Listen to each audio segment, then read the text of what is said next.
Good evening, friends of the Sanctum. This is Raymond, your host. We have an expert on murder here tonight. He has a rather strange idea. Something about everybody being a potential murderer. Perhaps he's right. Perhaps one of us here, right in this room, is capable of committing a murder. Take a good look at your neighbor. Maybe he's the one. Or, maybe it's you.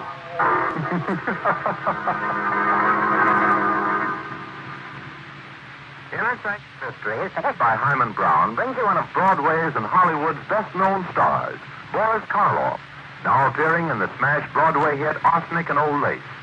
Tonight, Mr. Karloff appears as Herbert Lodge in Study for Murder, an original radio drama by Sigmund Miller.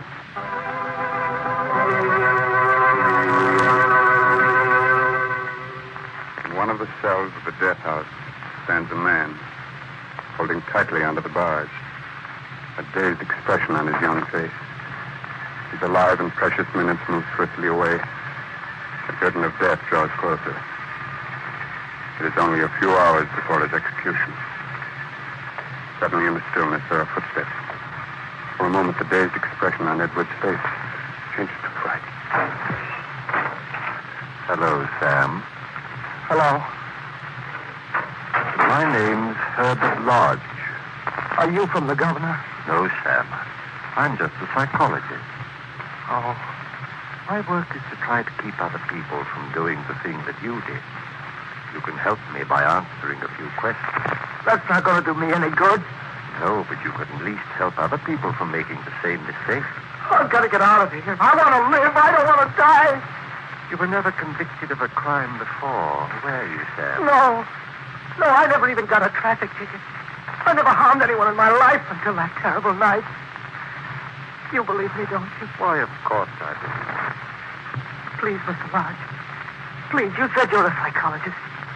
Can't you do something for me? Can't you say I'm insane or something? No, Sam, I can't. You're not insane. But I never meant to kill her. My hands went for her throat as if they weren't my hands. It's so hard to believe. Me, who never even had a fist fight. Very interesting. You didn't even hate your wife, did you, Sam? No. No, I didn't hate her. She used to get on my nerves. We used to fight a lot about money. But I never hated her. She was spending more money than I earned. She got you angry. She ridiculed your small earnings. That's right. How did you know? And she did that every time you had an argument about money. Yes. I couldn't stand it anymore. I know she didn't really mean it, telling me that I didn't work hard enough, but when she told me that last time, I don't know, my hands went for her throat. You didn't feel any kind of pity for her? I don't want to talk anymore, please. Please leave me alone. I can't stand it. This one question is very important. You saw her dead on the floor. What were your reactions? For a minute, I was glad. Then suddenly I realized what I'd done and I got scared. I tried to revive her, tried to bring her back to life. You talked to her, didn't you? I don't remember much after that. You feel full of remorse now, don't you? No, I don't. I hate you. I hate everybody. Get out! Get out before I kill you, too! I'm a murderer, do you hear? I can kill everybody! All right, Sam. Thanks very much. We're going to have trouble taking him to the chair. Doesn't make any difference, Warden. It'll all be over in 2 hours. Makes a great difference. We don't want Edward's last few minutes to be agonizing terror. He was quite calm until you spoke to him. Well, no one is ever reconciled to death. These last few minutes are really of no importance. That's rather cold-blooded of you, Mr. Lodge. Perhaps it is. I'd imagine you'd be just as sensible. I prefer to think that all murderers are sick men and should be treated as such. Ah, then perhaps we're not so far off from each other in our thinking. I'm trying to understand the disease of murder. A disease that all of us have, every one of us. You probably know that more than 2/3 of all murders are committed by what we call the average citizen. The most harmless, law-abiding man is capable of murder under certain circumstances. I'd like to observe the execution. Well, I'm afraid I can't let you do that. Why not? I don't understand your taking a dislike to me. Certainly I can do no harm. Well, you can do no good, but satisfy a morbid curiosity. I really believe you'd enjoy watching a man being put to death. I don't like you, Mr. Lodge. You ought to take a good look at poor Edwards and say to yourself, there, but for God go I. Good night, sir.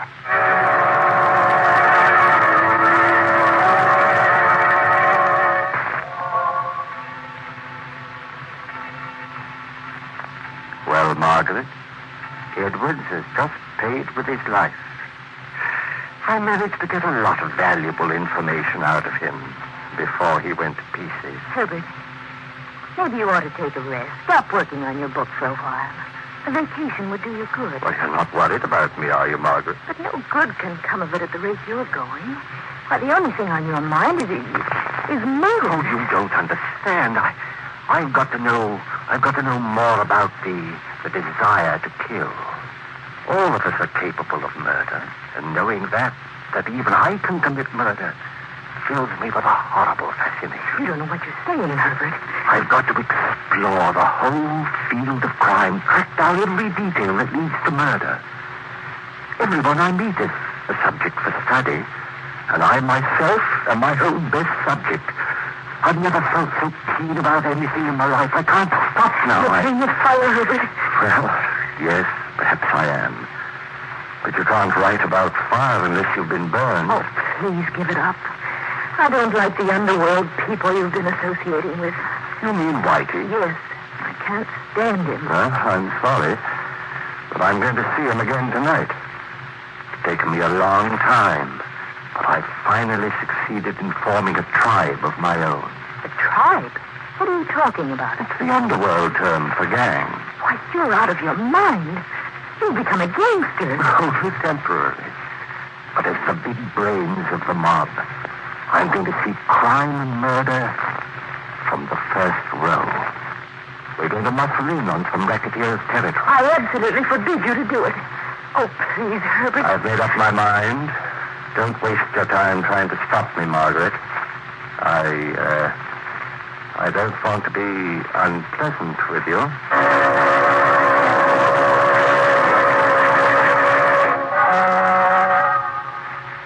So, Whitey, we're going to cut in on Cannonball Jerry's racket. He's had it too long already. It's about time it was taken away from him. Cannonball's plenty tough. As soon as he gets wise, he's going to go gandering for us. I wouldn't like to be in front of his choppers when he's mad. You don't have to worry about him. No? Well, you ain't seen what he saw. I never will. We'll get him before he knows what's happened. You mean you're going to blast him? That's right. He sure took on a tall order. Who's going to do it for you? You are, Whitey. Oh, yeah? How you going to get him here? Well, that's very easy. He's coming here. Coming here? I've tipped him off that a new mob is going to cut in on him. I let him find out my name and the address of this room. He ought to be here in a minute. You and Johnny are to meet him outside. He'll be coming up with the lieutenant right into a trap. But I want Cannonball Jerry brought to me alive. I don't care what happens to the trigger man. It ain't going to be an easy job. Well, you're not afraid, are you, Whitey? I ain't afraid of nobody.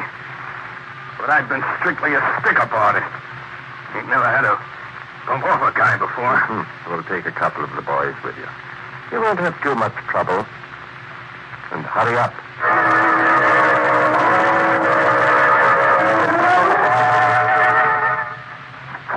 All right, Cannibal, inside. What goes on here? What's your game? The boss wants to see you get in. Oh, you must be the terrible Cannonball Jerry. Nice of you to come visiting me. Who are you? I ain't never seen you before. I'm the man you were going to take care of. Except that the tables are turned. Where's the trigger man, Whitey? I had to slug him. Johnny's outside doing spot duty. In case any Jerry's pals show up. Excellent. Jerry, you've killed a lot of people in your life, haven't you? I ain't got no beef with you. You haven't? But didn't you come here to kill me? No, I wasn't coming to see you. I never seen you before. You're not going to bump me. I'm sorry to disappoint you, Jerry. You're not going to leave here alive. I wasn't going to kill you. I was only going to scare you. You got to believe me, please. Let me go. I'll never bother you. Well. Running through the tunnel. Breaking down completely. Let me go. I leave the city. I'll never come back, I swear. All right, you'll leave the city and you'll never come back. Never. Shall I let him have it now, boss? Ain't no sense in wasting time. In a second, we'll give Cannonball a chance to compose himself. You ain't going to get away with it. You'll be following me. You ain't going to get away with it. Here you are, Whitey. Use this silencer. Go ahead. No, don't shoot. I get Oh, okay, boss. I mean, better get Heard it. Is this the first man you've killed? Yeah, it's my first. How do you feel? Leave me alone.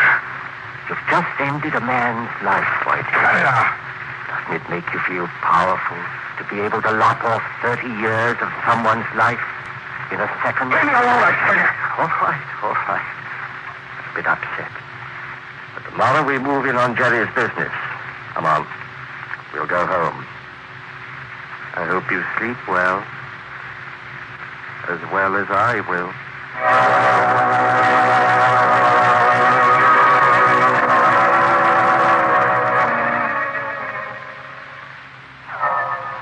It's a few hours later now.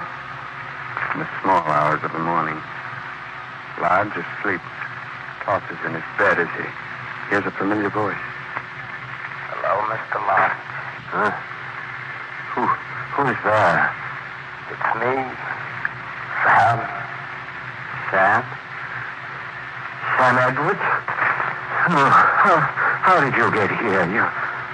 You're dead. Yes, I'm dead. But I came back. I thought maybe you wanted to ask me a few more questions. You came back? Oh, it can't be.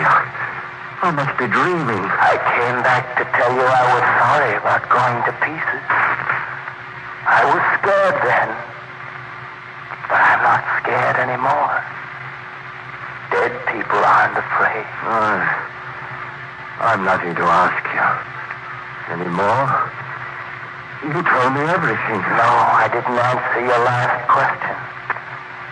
You asked me if I was full of remorse. You don't have to answer that. I knew. Remorse ate into me like acid. It was unbearable. I couldn't stand it. It drove me crazy. It made me hate myself. I just can't describe how it felt. No, I guess that about covers everything. It doesn't, Mr. Lodge. I was going to tell you about my last few minutes alive. I don't want to hear anymore. You know, Mr. Lodge, I was thinking, if you want to find out how it feels to kill someone, the best way is to do it yourself. Do it myself? I'm no murderer. I wasn't a murderer either until the first time. I'm a weak man, but you're a strong one. You'd enjoy it. Your conscience won't bother. No, I'll never kill anybody. You never can tell. Murder. It's an experience you've never had. It's really so easy. Try it. You won't have to ask questions. You'll know all about it yourself. You've got to do it with your own hands to know. Try it. Try it with your own hands. Herbert, wake up. Herbert. Wake up, Herbert. What's in my heart? Where am I? Been dreaming. I've been having a nightmare. I'll say you were. You kept talking in your sleep. Oh, Florence. What was I saying? You keep repeating, I'm no murderer. I'll never kill anybody. What? I've never talked in this sleep before. It's been a vivid dream. Herbert, you've got to stop this horrible research of yours. You can't go on. You'll either get a nervous breakdown or actually kill someone. Oh, please, Herbert, I'm This frightened. is none of your affair, Margaret. I've told you before not to interfere. This is my affair. I'm not going to stand by and watch you get yourself deeper and deeper in this rotten business. Oh, you make me tired. Connections going. Yeah, we're doing swell. I'm waiting for Johnny. We got a few more customers to visit. Well, never mind about Johnny. I'll go with you. I'd like to see some of our clients. Okay, you suit yourself, boss.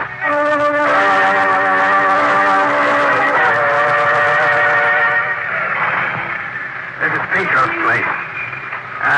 Kind of expecting trouble from him. Huh? What's the matter with him? Oh, he's been beefing about losing business.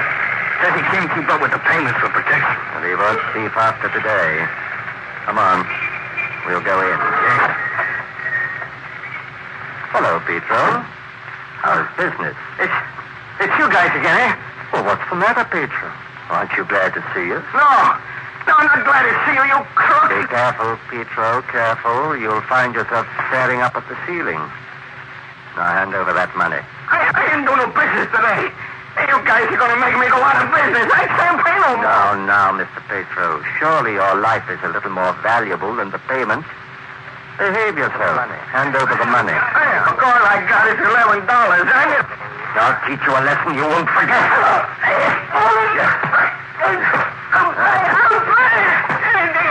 We want the full amount. I haven't got it all. You can look for yourself. All right. All right. We'll be back tomorrow. Come on, Whitey. Hey, what's the matter with you, boy? You almost croaked him. Yeah, we'd have had the cops down on us, sure. Yes, I could have killed him easily. I wanted to kill him. Wanted to beat his collie. You shouldn't have done. He'd have paid it if he'd had it. I don't think Petro's going to give us any more trouble. And if he does, I'll be only too glad to see him again.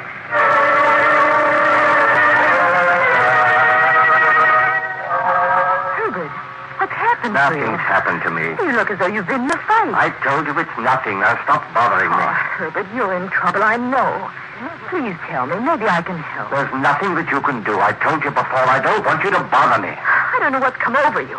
It's just impossible to talk to you lately. You act as if you hate Well, I me. don't like you standing around staring at Ever me. since you got involved with those gangsters, you've begun to act like one. I warn you, Margaret, don't make things any worse than they are. True. You've become a criminal. You think like one and act like one. Keep I quiet. won't keep quiet. You've made life unbearable for me. You treat me as if I were just in your way. I don't recognize you anymore. You've become a hoodlum, a vicious, ruthless hoodlum. Perhaps, have I? Well, then I'm going to act. Oh! Now, get out. Get out before I lose my temper completely.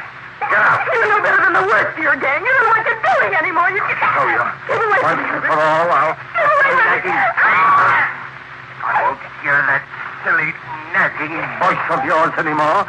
I'll never hear it again. Now you keep quiet.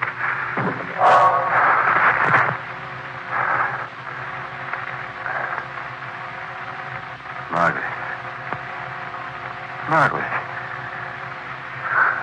She's just unconscious, that's all. Unconscious.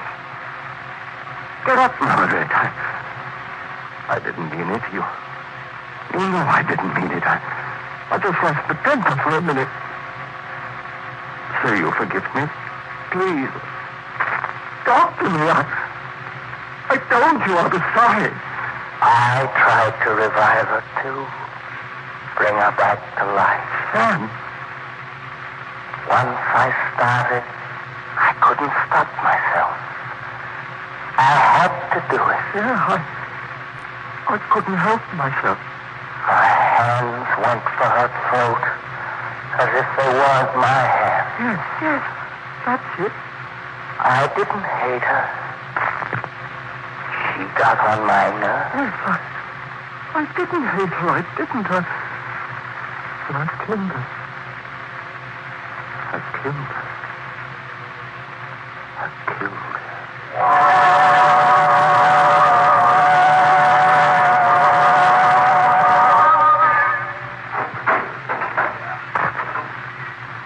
Any news, Fort? Is there anything I can do for you, Lodge? Have you heard anything from the governor? No, I haven't. I'm really going to die? In 2 hours? I'm going to be strapped into the chair? I'm sorry, Lodge. There's nothing I can do. Just like an ordinary, common murderer. You've never learned from poor Edwards. I never meant to do it. Very few murders are committed in cold blood. Oh, you never liked me, did you? You're glad I'm going to the chair. I'm never glad to see anyone go past that door. You are. You don't want me to be saved. You want me to die. I didn't expect a man like you to go to pieces. I don't want to die. I've got to get out of here. I've got... Too late, Lodge. You learned a little too much about murder.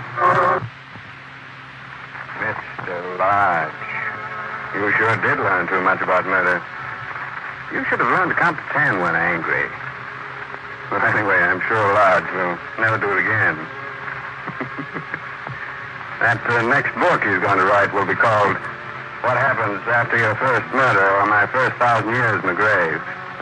As soon as it's published, Mr. Lodge will go on a lecture tour. I hope you'll get a chance to hear him. He's really fascinating. In a repulsive sort of way. Perhaps we'll get him to speak on your Sanctum. I'm sure we'll still be on the air at that time.